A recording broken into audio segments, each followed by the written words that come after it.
Hi there, welcome back to my YouTube channel. My name is Obsessive and you're welcome to my channel today. If today is your first time of coming across this channel, please do not forget to subscribe, do not forget to like and comment on the video.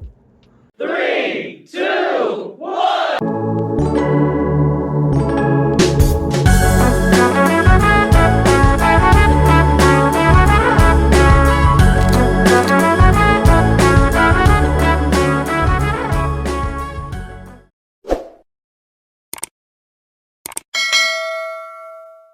So for today, we want to talk about something. Someone asked me a question, and I'm putting the question out there for every one of you as well to talk about, share your opinion, and tell us what you think about this thing.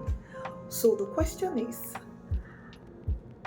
how do one deal with a possessive or an obsessive spouse or partner, as the case may be?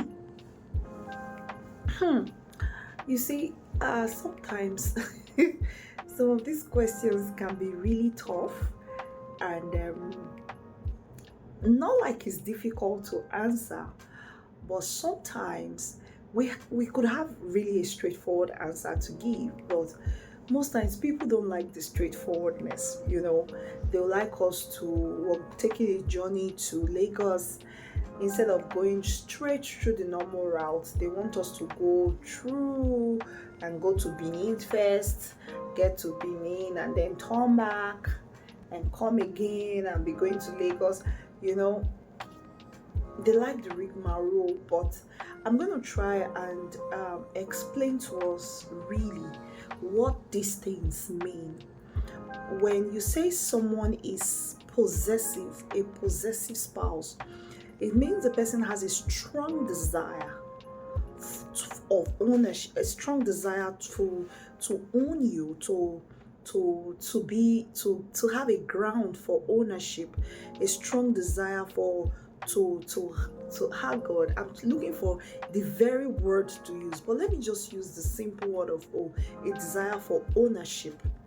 So when you say someone is possessive, that person gives an aura, gives the qualities, gives the characteristics of someone who wants to always be in control. I think that's the word I've been looking for. When someone is possessive, the person wants to always be in control of your life. So you see a spouse who always wants to check your phone, always wants to have an update of wherever you are, who you talk to, who your friends are, not because they are trying to check up on you because they care and they just want to be sure that you are safe, but they're doing it out of a place of either insecurities or a place of fear, a place of what else do I put? A place of being in charge of your life. Then when you talk about someone who is obsessed, an obsessive partner, obsession could come as a result of other things. It's quite different from a possessive partner, because someone that is obsessed about you could come from a place of fixation, could come as a result of anxiety, it could come as a result of trauma, and so the person gets to always want to keep being in your space or get to know everything that is happening to you, to a point of even stalking you, monitoring everything you do.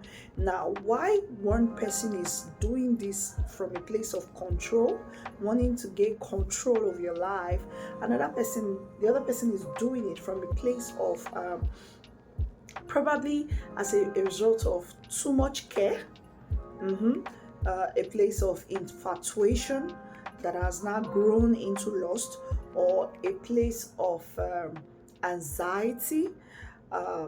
So both could be really terrible. So if you have a spouse who is possessive or obsessive about you, it's I can't but say that it's kind of dangerous. Dangerous in the sense that when someone wants to gain control, the person could go the extra mile to become very manipulative, manipulate you in the way they talk, in the things they do around you, and make you feel like your life depends on them, and without them you're nothing, and without their presence in your life you will end up becoming a nobody. So most times people that are possessive make you become smaller than yourself so that they can control you, so that they can have 100% control of who you are. Sometimes they even tell you who should be your friend and who should not be your friend. Sometimes they even tell you to cut off your family members, cut off everything around you, just to be able to shape you into the person that they want you to be. Why, on the other hand, someone who is obsessed may not control you on the people to talk to, but always want to be in your picture, always want to be in your space. And when you're not creating that space, they begin to do it behind your back. They go through your phone, they sniff through your phone, checking who you're chatting with, who you're talking to. They go to events even when they are not invited and they are not supposed to be there, because they just want to know what you're doing, what you're up to. So sincerely, if you ask me, I'll tell you, of these two, there's no one that is good for you to be with, because sometimes possession could lead to violence, obsession could lead to violence. Why, you could say, oh, but what of people who are already in such a relationship, marriage? How do they help themselves? I'll give you a direct answer. If you find yourself in such a relationship, please back out with wisdom, because there is a way you back out that will aggravate the person and make the person become violent towards you.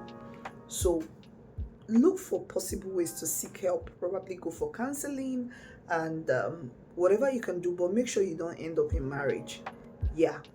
Then if you're already married to such a person, what I'll tell you is go for counseling. Advise counseling between the both of you. If you can convince him or her to go for counseling, and then the person, you should make sure that he or she has opened up enough to talk to the counselor about his or her problem. Then you can now bring it up, because there's a way you can bring up the problem before the counselor and it becomes a problem for you when you get back. So find the best possible means to address the issue and see if there's going to be a change. But if there's not going to be a change, another thing I can tell you is pray. Really, prayer works in any situation. Prayer works. So I will advise that you pray about it, and trust the Lord to bring about a change. But if you find that is becoming unbearable, where you are beginning to be affected emotionally, psychologically, mentally, physically,